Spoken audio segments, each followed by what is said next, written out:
저는 오늘 그리스도의 6가지 초보라는 제목으로 말씀을 전하도록 하겠습니다. 우리 본문 말씀 히브리서 6장 1절, 2절 말씀을 한번 한 목소리로 같이 읽어보도록 하겠습니다. 신약성경 358페이지 히브리서 6장 1절과 2절 말씀 같이 읽겠습니다. 시작. 그러므로 우리가 그리스도의 도의 초보를 버리고 죽은 행실을 회개함과 하나님께 대한 신앙과 세례들과 안수와 죽은 자의 부활과 영원한 심판에 관한 교훈의 털을 다시 닦지 말고 완전한 대로 나아갈지니라. 아멘.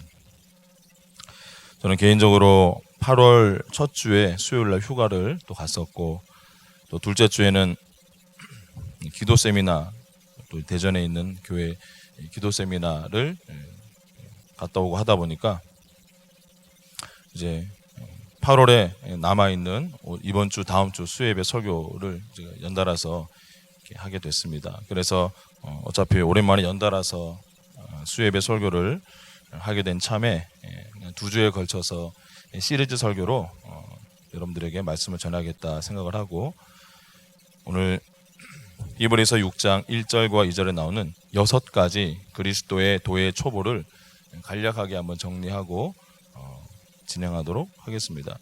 히브리서 6장 1, 2절 말씀을 공동번역 성경으로 보면 이렇게 번역하고 있습니다. 그러므로 우리는 그리스도 교회의 초보적 교리를 넘어서서 성숙한 경지로 나아갑시다. 이제 와서 죽음에 이르는 행실을 버리고 돌아서는 일과 하나님을 믿는 일과 세례와 안수, 그리고 죽은 자들의 부활과 영원한 심판과 같은 기초적인 교리를 다시 배우는 일은 없도록 합시다. 이렇게 말씀하고 있습니다. 공동번역 성경은 우리 카톨릭과 우리 개신교가 함께 번역한 성경이기 때문에 거기는 보면 하나님이 아니라 하느님 이렇게 나오죠. 그래서 여러분들이 그 점 이해해 주시기 바랍니다.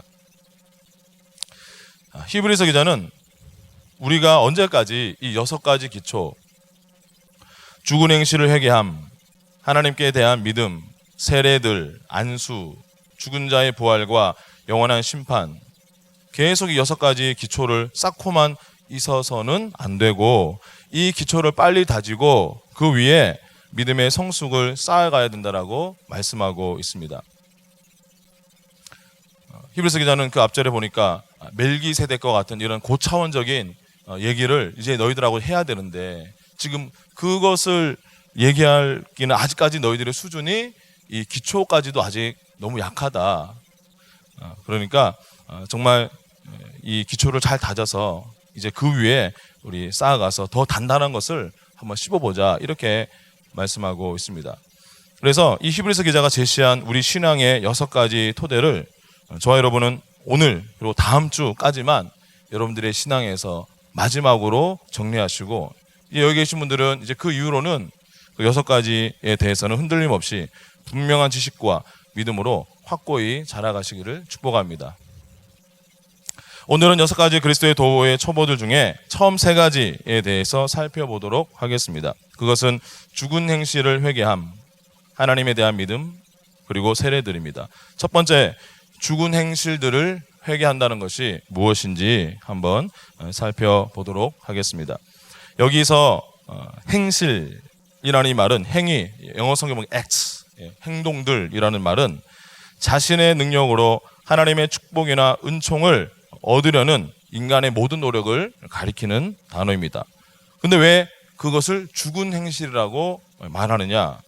죽었다는 것은 무슨 말입니까? 아무 능력이 없는 것, 즉 하나님의 은총을 더 얻기에는 아무 효과도 없고 변화도 일으키지 못하고 전혀 기여하는 바가 없는 행실들이라는 뜻입니다.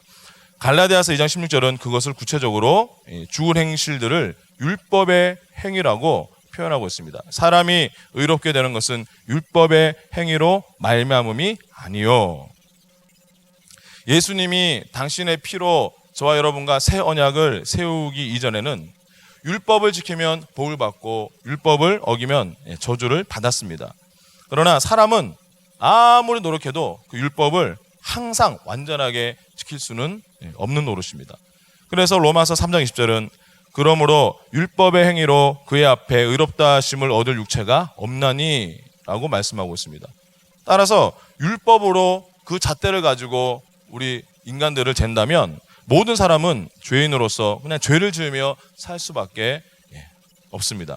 따라서 구원을 위해서 율법을 지키는 모든 행위는 저와 여러분의 구원을 위해서는 전혀 효과가 없는 죽은 행위입니다.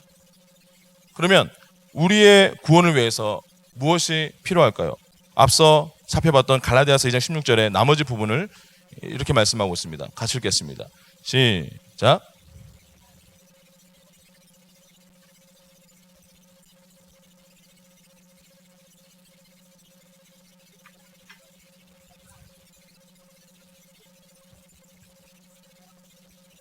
아멘. 오직 예수 그리스도를 믿음으로만. 로마서 3장 26절 27절 말씀은 더 간단하고 분명하게 정리합니다. 또한 예수 믿는 자를 의롭다 하려 하심이라. 그런즉 자랑할 때가 어디냐? 있을 수 없느니라. 무슨 법으로냐? 행위로냐? 아니라 오직 믿음의 법으로니라. 여러분, 구원은 행위의 법이 아니라 믿음의 법으로만 가능하다라고 말씀하고 있습니다. 만약에 행위의 법이 단 1%라도 작동한다 그러면 우리는 자랑할 수밖에 없습니다. 그런데 우리는 행위의 법이 작동하지 않기 때문에 우리가 열심히 해서 잘해서 내가 구원받았다라고 눈꼽만큼도 자랑할 수가 없는 것입니다. 우리의 믿음은 바로 예수 그리스도 복음에 대한 믿음입니다. 하나님께서 예수 그리스도의 죽으심과 장사되심과 부활과 승천을 통해서 우리를 위해서 행하신 그 구원 사역을 우리가 믿음을 통해서 로마서 10장 9절 10절의 말씀대로 빌려 말하자면 예수를 주로 시인하고 하나님께서 그를 죽은 자 가운데서 살리신 것을 마음에 믿고 입으로 고백함으로 구원을 받아 하나님의 자녀로 우리가 거듭나는 것입니다. 히브리서 9장 12절 말씀을 우리 같이 읽겠습니다. 시작. 염소와 송아지의 피로 하지 아니하고 오직 자기의 피로 영원한 속죄를 이루사 단번에 성소에 들어가셨느니라. 그런데 예수님께서는 바로 이 하늘의 성소에서 자신의 피로 드린 단 한 번의 제사를 통해서 모든 구약의 제사를 끝내셨습니다. 이런 예수님의 구원 사역을 우리가 크게 4단계로 정리할 수가 있습니다. 첫 번째는 예수님은 십자가에서 죽으셨습니다. 두 번째는 예수님은 장사되셨습니다. 세 번째는 예수님은 부활하셨습니다. 네 번째로 예수님은 승천하셨습니다.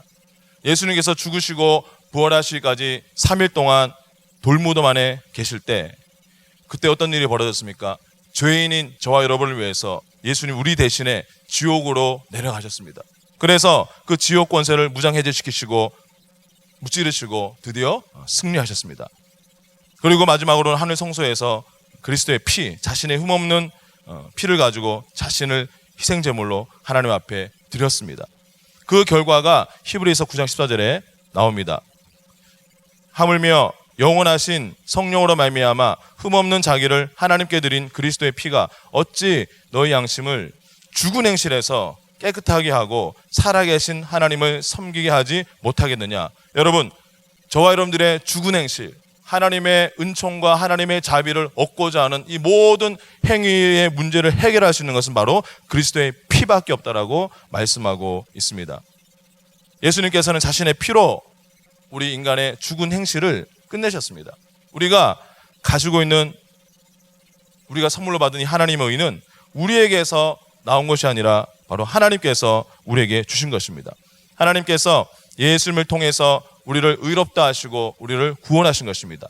우리가 예수님을 주로 시인하는 것은, 그 예수님을 주님으로 시인함으로 우리가 구원받는 그 조건은 바로 그 사실을 믿고 입으로 시인하는 것입니다. 저 여러분은 예수님 안에서 죽은 행실에서 자유롭게 되었습니다. 믿으십니까? 우리의 행실은 우리를 향한 하나님의 사랑을 증가시키거나 줄어들거나 하지 않습니다. 하나님 앞에서 우리를 더 의롭게 만들거나 덜 의롭게 만들게 하지 못합니다. 우리의 행실은 하나님의 은총을 우리에게 더 부어주거나 더 조금 임하게 하거나 그렇게 하지 않습니다. 아무런 효과가 없기 때문에 죽은 행실이라고 하는 것이라 말씀드렸습니다. 그렇다면 이 죽은 행실에서 회개한다. 첫 번째 이 히브리서 기자가 말하는 첫 번째 그리스도의 기초, 죽은 행실에서 회개한다. 이게 무슨 말일까요? 그것은 바로 선한 행위로 하나님 앞에서 내가 옳다고 인정받고자 하는 내 노력을 내려놓고 하나님께서 옳다 하신 그리스도의 의를 받아들이기로 선택하는 것입니다. 내가 죄인이기 때문에 심판받아 죽어야 하는 그 자리에 예수님이 대신 하셨습니다. 이것을 시인하는 것이 이미 내 죄를 인정하는 것이기 때문에 그 고백 자체가 진정한 회개가 되는 것입니다. 우리의 생각을 바꿔서 내가 죄인임을 깨닫고 인정하고 내 스스로를 옳게 여기던 내 의, 자신의 의를 내려놓고 거기에서 돌이켜서 하나님의 의가 되신 예수님을 받아들이고 오직 이 의는 하나님이 자비로 선물로 값없이 주신다는 것을 깨닫고 그 예수님을 나의 주님으로 선택하는 것, 그것이 바로 죽은 행실에서의 회개를 말하는 것입니다. 여러분이 잘 아시는 돌아온 탕자의 그 이야기에 보면 집을 떠나갔던 이 둘째 아들이 돌아왔을 때 그 아버지가 그를 어떻게 맞이했습니까? 아들이 아버지 앞에서 자기가 어떻게 살았고 어떻게 뉘우치고 그런 말을 하기도 전에 멀리서 아버지는 이미 그 아들을 알아보고 단박에 달려가서 아들을 껴안았습니다. 그 아들이 그냥 내가 마음을 돌이켜서 아버지가 계신 집을 향해서 돌아오는 그 행동 자체가, 그것이 방향을 튼 것이 이미 회개였던 것입니다. 죽은 행실로부터 회개하는 것은 이렇게 아주 간단합니다. 하나님을 모르고 어둠 가운데 살았던 그 죄인으로서의 삶을 깨닫고 예수님을 나의 그리스도와 주님으로 내 마음에 모셔드리는 이 영접기도, 그것이 바로 우리가 해야 할 가장 위대한 회개 기도입니다. 자, 이제 첫 번째 그리스도도의 초보, 죽은 행실에서의 회개함을 이해하셨습니까? 이해하셨습니까? 그렇게 하셨습니까, 여러분? 아멘. 두 번째 그리스도도의 두 번째 초보는 하나님께 대한 믿음입니다. 자, 그리스도도의 첫 번째 초보인 죽은 행실에서 회개한다는 것은 우리는 그것을 통해서 우리가 진정한 그리스도인으로서 삶을 그때부터 시작하는 것입니다.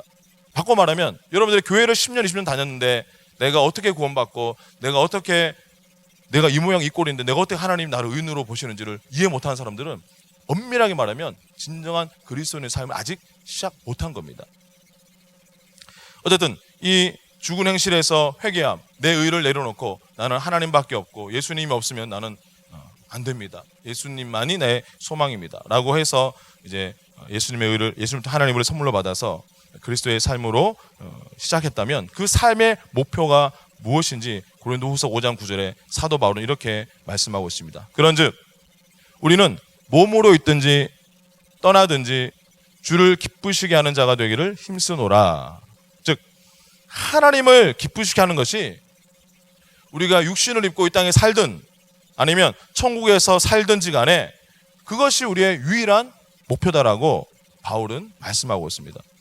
그러면서 성경은 하나님을 기쁘시게 하는 유일한 방법을 우리에게 알려주고 있습니다. 히브리서 11장 6절 말씀을 함께 읽겠습니다. 시작.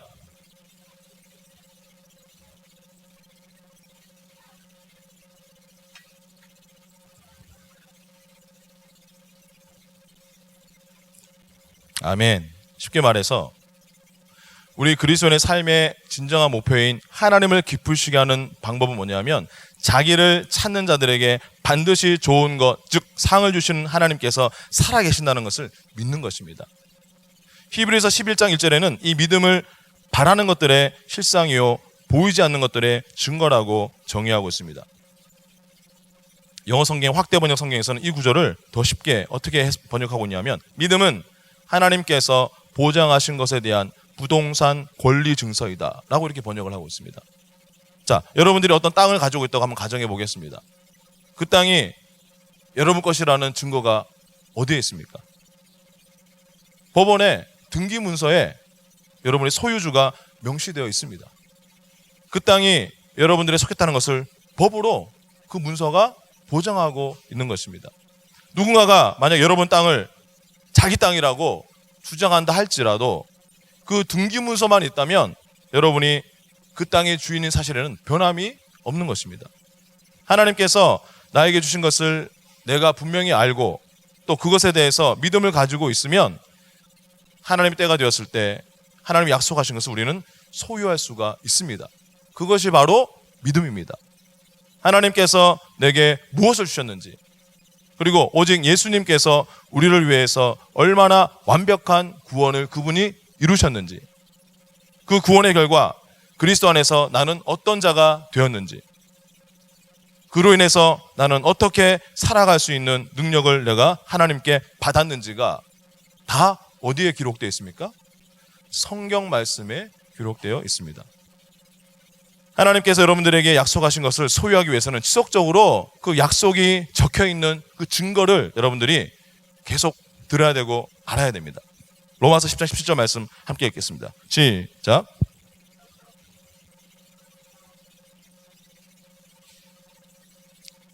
베드로 사도는 하나님의 말씀을 순전한 젖과 같다 이렇게 표현하고 있습니다. 여러분, 젖을 꾸준히 먹는 아기는 반드시 스스로 일어나서 걷는 날이 곧 오게 되어 있는 것처럼 그리스도의 말씀이라고 모든 말씀이 아니라 그리스도의 말씀, 이 은혜의 말씀을 꾸준히 들으시기 바랍니다. 믿음은 하나님이 다 이루셨다는 것과 그것은 그리스도 안에 있는 나에게 하나님이 주신 것이기 때문에 그것이 바로 내 것이다 라는 것을 내가 알고 내가 믿음으로 그것을 소유하는 것입니다. 부동산 권리증서를 통해서 그 부동산이 내 거라고 소유한 것처럼 같은 원리인 것입니다. 여러분, 참고로 말하면 여러분이 말씀을 듣거나 통독을 할 때 유의해야 할 점이 하나 있습니다. 우리가 1년 1독 성경 읽기표를 따라서 성경 읽다 보면, 자, 여러분들이 구약 성경에 많은 시간을 보낼까요? 신약 성경에 많은 시간을 보내게 될까요? 어디에 더 많은 시간을 보내게 될까요? 어디요? 구약. 자, 때문에 우리가 뭘 조심해야 되느냐? 우리가 복음서를 통해서 하나님의 은혜와 하나님의 전능하심, 그리고 바울 서신서를 통해서 나타나 있는 바울을 통해서 하나님이 계시해 주신 정확한 복음의 내용과 예수님의 새 언약의 그 유익을 우리가 알기 전에 만약에 구약 성경을 많이 읽다 보면 어떤 일이 벌어집니까? 우리가 율법의 정죄에 빠지게 됩니다. 제가 예전에 신학대학원 입학시험 준비를 했습니다. 제가 신학대학원 가려면 성경시험 봐야 되니까. 그래서 평소에는 많이 안 보던 성경을 시험 준비하느라 정말 이렇게 토시 하나 안 빼놓고 공부하고 있었는데, 공부하다가 너무 마음에 불편한 구절이 하나 있었어요. 출애굽기 말씀해 보니까 안식일에 일하는 자는 돌로 쳐 죽이래요. 나 주일날 공부도 하고 내가 여러 가지 일을 많이 했는데 나 어떡하지 이거? 말씀을 내가 시험 준비하려고 공부를 했지만 그래도 이 말씀이 하나님의 말씀이니까 저는 그 말씀 가지고 정말 몇 주간을 엄청 제가 마음고생을 했습니다. 왜 그랬을까요? 정확한 복음의 안경이라는 관점으로 그 구약을 제가 읽지 못했기 때문입니다. 여러분, 오늘날은 안식일을 일해도 돌로 쳐 죽임 당하지 않습니다. 걱정하지 마시기 바랍니다. 그리스도의 이 구원의 복음을 정확히 알고 거듭난 이 그리스도인, 그리스도 안에 있는 내가 정말 예수님 안에서 새 피조물이 된 그런 내 모습을 이 말씀의 거울인 성경에서 먼저 봐야 합니다. 그런 정확한 복음의 안경을 쓰고 구약 성경을 읽으면 여러분들이 왜 하나님은 구약에서 이렇게 말씀하시고 왜 구약에서는 죄만 지키면 막 즉시로, 오늘 에스겔에서 묵상한 거 보니까 예루살렘을 아주 그냥 완전히 그냥 갈아엎으시는데, 그런데 신약 성경 보니까 우리의 불의를 긍휼히 여기시고 우리 죄를 기억하지 않겠다. 이 말도 안 되는 왜 하나님이 같은 입술로 이 다른 말씀하실까? 이해를 못할 수가 있죠.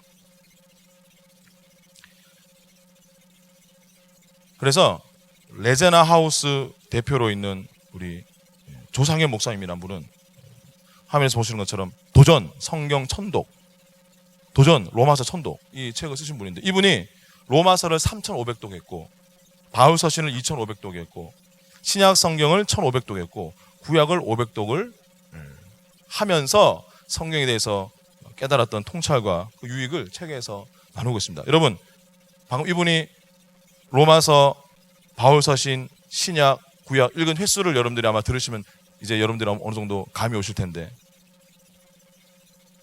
이분이 주장한 것은 뭐냐면 로마서를 천독을 하고 그 다음에 구약 성경을 읽으라고 말할 정도로, 좀 심하게 말하면 그분이 이렇게 말을 하는데, 로마서에서 말하는 이 예수 그리스도의 복음, 이 복음은 헬라인과 유대인에게 하나님의 능력을 베푸시는, 정말 우리가 부끄러워할 수 없는 이 하나님의 능력이 됩니다. 이 의미를 우리가 확실히 붙들고 나서 구약 성경을 읽어야 된다고 이분은 주장하고 있습니다.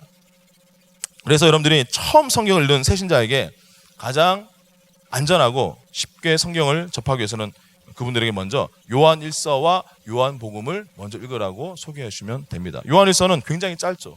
짧지만 그 안에는 구원의 확신을 가지도록 하는 그러한 아주 쉬운 분명한 구절들이 많이 있습니다.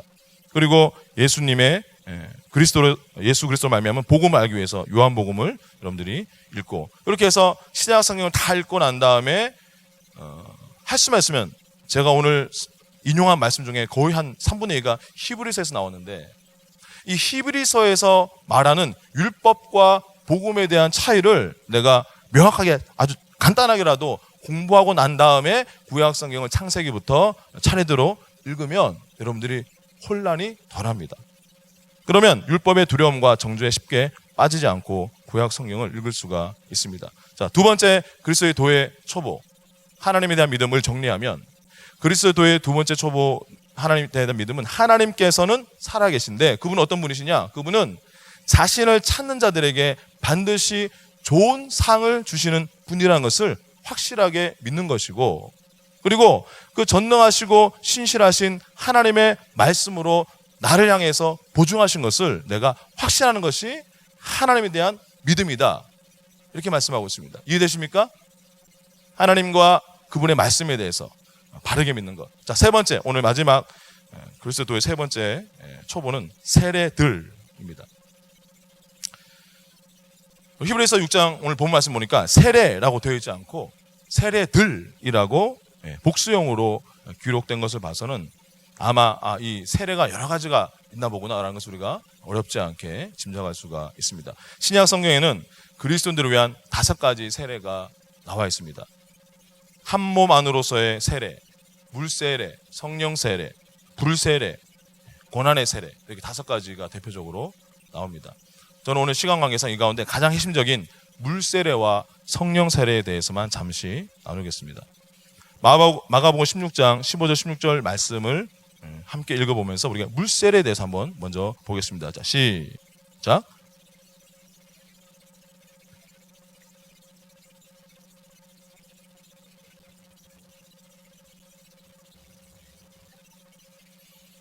아멘. 자, 우리는 이 말씀을 통해서 복음을 전파했는데 그 복음을 믿고 세례받는 사람은 구원받는다. 즉, 이 말씀을 통해서 우리는 뭘 알 수 있습니까? 세례는 그리스도인의 삶의 출발점이라는 것을 알 수가 있습니다. 자, 전파된 복음을 믿고 예수님을 나의 구원자와 내 삶의 주인으로 마음으로 믿고 입으로 고백한 사람들은 세례를 받음을 통해서 자신의 과거에 지은 죄를 고백하고 회개하면서 내가 예수님 안에서 값없이 의롭게 되었다는 것을 공개적으로 고백하고 공포하는 것, 그것을 성경은 하라라고 우리에게 말씀하고 있습니다. 자, 그런데 우리가 이 구절에서 조심스럽게 분별해야 되는 것이 있습니다. 뭐냐면 마가복음 16장 16절 말씀 보면 믿고 세례받는 사람은 구원을 얻을 것이요 믿지 않는 사람은 정죄를 받으리라. 이 구절을 여러분들이 정확하게 이해해야 됩니다.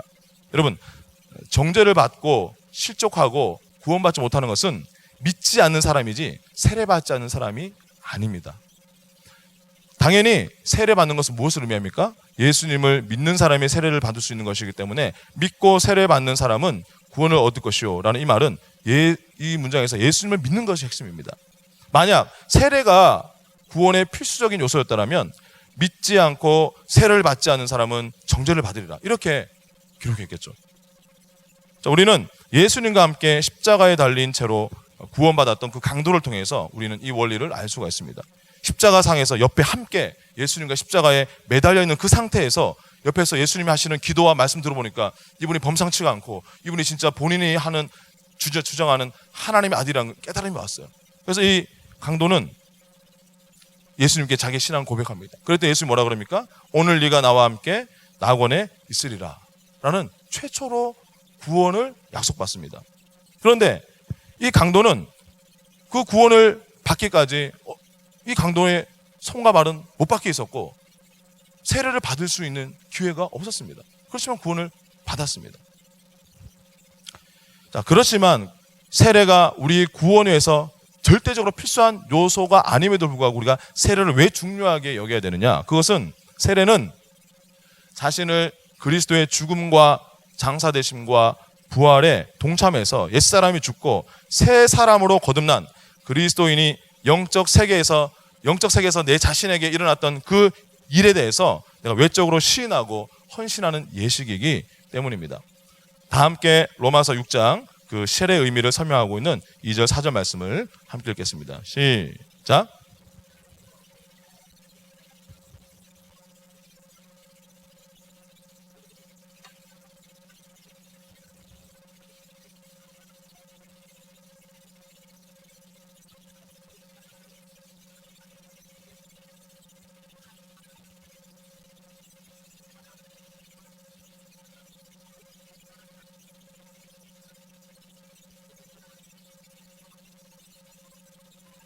아멘. 이러한 믿음을 고백으로 어떤 사람은 침례를 행하고 어떤 사람들은 물을 뿌리거나 붓기도 합니다. 그러나 성경은 세례 받는 데는 오직 한 가지 방법만 있다라고 우리에게 가르치지 않습니다. 여러분들이 속한 교회의 절차, 그 법에 순종하면 됩니다. 핵심 뭡니까? 로마서 6장 2절 4절 이것을 믿는 겁니다. 물 세례가 그리스도 안에서의 내가 어떠한 자이고 내 신분이 무엇인지에 대해서 공개적으로 시인하는 것에 의미가 있다고 한다면, 자, 오늘 여러분과 나눌 마지막 주제, 이 성령 세례. 성령 세례는 그리스도 안에 있는 나의 위치에서 내가 그리스도인으로서 생활할 수 있게 하는 능력을 주는 것에 의미가 있습니다. 여러분들이 잘 아시는 소위 오순절주의의 첫 번째 교리가 뭡니까?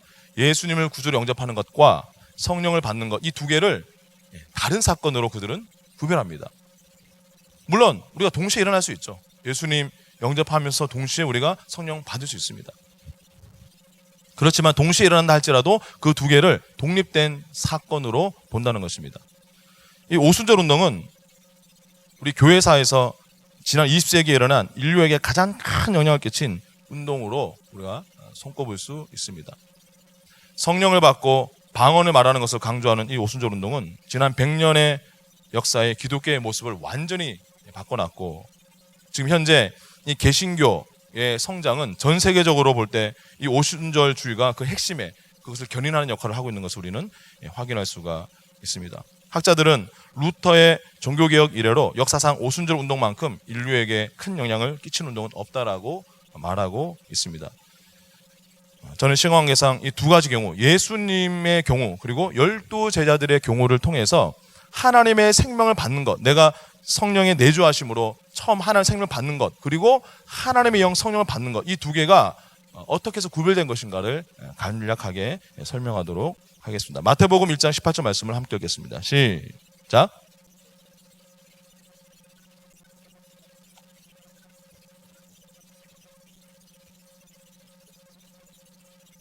아멘. 예수님께서는 성령으로 잉태되셨기 때문에 하나님의 생명을 가지고 이제 태어나셨습니다. 그런데 나중에 예수님이 장성해서 세례 요한에게 세례 받을 때는 마태복음 36절에 그것을 이렇게 기록하고 있습니다. 예수께서 세례를 받으시고 곧 물에서 올라오실새 하늘이 열리고 하나님의 성령이 비둘기같이 내려 자기 위에 임하심을 보시더니, 예수님은 바로 이때 성령 강림 사건, 이때 성령과 능력을 하나님께로부터 기름 붓듯이 받으셨고, 성경은 바로 그 순간 이후부터 예수님께서 마귀에게 눌린 사람들을 고치시고 모든 기적을 행하시고 선한 일을 행하셨다. 사도행전 10장 38절에 기록하고 있습니다. 다 같이 읽겠습니다. 시작. 하나님이 나사렛 예수에게 생명과 그가 두루 다니시며 선한 일을 행하시고 마귀에게 눌린 모든 사람을 고치셨으니 이는 하나님이 함께 하셨습니다. 아멘. 예수님도 성령으로 잉태된 것과 성령으로 세례받기 이전에는 그 전후의 삶이 완전히 구별된 것처럼 제자들의 경우도 한번 살펴보겠습니다. 자, 부활하신 예수님은 제자들에게 요한복음 20장 21절 21절에서 이렇게 말씀하셨습니다. 예수께서 또 이르시되 너희에게 평강이 있을지어다. 아버지께서 나를 보내신 것 같이 나도 너희를 보내노라. 이 말씀을 하시고 그들을 향하여 숨을 내쉬며 이르시되 성령을 받으라. 여러분, 부활하신 예수님이 승천하시기 전에 성령의 능력으로 하나님의 생명을 제자들에게 일단 주셨습니다. 그리고 난 다음에 예수님은 승천하시고 얼마 후에 오순절 성령을 보내주셨습니다. 제자들은 이 두 번의 성령 체험을 하는데, 첫 번째 예수님이 숨을 내쉴 때 생명을 받고, 그 다음에 누가복음 24장 49절에 볼지어다 내가 내 아버지께서 약속하신 것을 너에게 보내리니 너희는 위로부터 능력으로 입혀질 때까지 이 성에 머물라 하시니, 제자들은 예루살렘을 떠나지 않고 마가의 다락방에 모여 기도하면서 기다렸더니 드디어 오순절이 되었을 때 그들에게 성령이 임하면서 방언을 하게 되는 그 사건이 일어났습니다. 자, 사도행전 1장에 보니까 제자들이 하나님의 나라가 지금 임하는지 물어봤을 때 예수님이 뭐라고 대답하시냐면, 때와 시간은 아버지께 정해진 것이다 라고 말씀하시면서, 오직 성령이 너에게 임하시면 너희가 권능을 받고 예루살렘과 온 유대와 사마리아와 땅끝까지 이르러 내 증인이 되리라 하시니라 말씀하셨습니다. 여러분, 성령님이 오시는 그 이유는 제자들이 하나님의 공급하시는 그 능력을 받아서 예수 그리스도의 부활의 증거를 증인하는 그 삶을 살 수 있게 하기 위해서 보내주신다 말씀하고 있습니다. 그래서 제자들이 성령의 능력을 예수님처럼 덧입는 것과 또 성령을 통해 생명을 받는 것, 그들의 삶에도 나눠져 있었고, 우리가 신약 시대의 성도들, 초대교회 성도들의 우리 성경 기록에 보면 동일하게 나타나 있습니다. 자, 이런 성경의 기록들, 그리고 지금 전 세계 각 대륙에서 지난 100년 동안 뿐만 아니라 지금 21세기를 넘어서 계속 경이롭게 하나님의 역사가 일어나고 있는 그 사역의 현장들을 봤을 때, 무엇보다 제 개인적인 믿음의 여정에서의 저의 체험을 통해서 저는 한 사람의 성도에 대한 사역의 목표가 더 분명해졌습니다. 그것은 스스로 예수님을 구원자와 주님으로 영접하게 하고 그 영혼이 성령을 받고 난 다음에 방언을 하도록 돕는 것이 내 사역의 목표라 저는 그렇게 규정했습니다. 제가 지난 8월 첫째 주에 전국에서 5천 명이 모여서 진행됐던 대전 한빛감리교회 기도 세미나를 갔다 왔는데, 저는 그 세미나를 통해서 더 이것을 제가 확신하게 되었습니다. 하나님께서 들어 사용하시는 그 목사님, 그 교회를 보면서 성령 안에서 기도하고 방언의 은사를 받는 것은 하나님이 처음부터 정해놓은 몇 사람들에게, 정해진 사람들에게만 임하는 것이 아니라 특별히 성령 은사 중에 이 방언의 은사는 간절하게 사모하는 모든 자에게 하나님이 주신다는 것을 저는 확신하게 되었습니다. 저는 오늘 이 말씀, 그리스도의 도의 초보, 첫 번째 세 가지, 죽은 행실을 회개함, 하나님께 대한 믿음, 그리고 이 세례들, 이 내용으로 여러분들과 함께 기도함으로 마치기를 원합니다.